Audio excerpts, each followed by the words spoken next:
Baptisms for the dead. One ceremony or ordinance that is done in LDS or Mormon temples is called baptisms for the dead. And no, we do not baptize dead bodies. That's just creepy. But what is baptisms for the dead?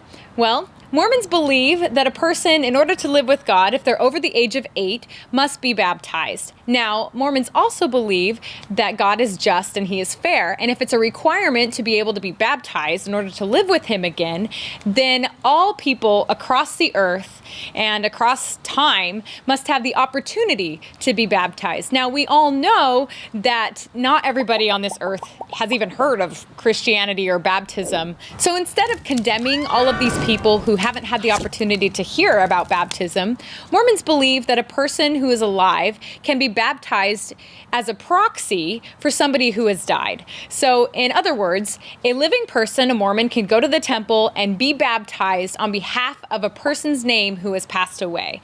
Now, once that baptism is performed, then the spirit, the person who has died, then has the option to either accept that baptism and join this gospel or reject that baptism, according to what Mormons believe. So they don't automatically become Mormon or anything like that. They just have the opportunity to accept the gospel or not accept it. But at least it makes it fair for them. Now, because Mormons believe that that's what baptisms for the dead does for somebody, Mormons go to the temple and perform these baptisms for the dead as kind of an act of service. It's something that we want to do in order to be able to provide that opportunity to those who have passed on. Now, inside every LDS temple is a font or a small pool where these baptisms for the dead are performed. And the baptism is actually very similar to any LDS baptism for a living person.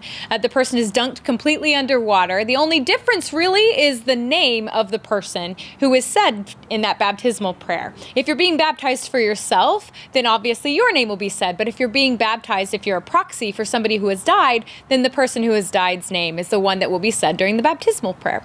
And this is a reason why Mormons love to do family history work. Mormons are always trying to find out who our ancestors are because we want our family to be able to have the opportunity to be baptized like we have on this earth as quickly as they can, just in case they're waiting for that ordinance to happen.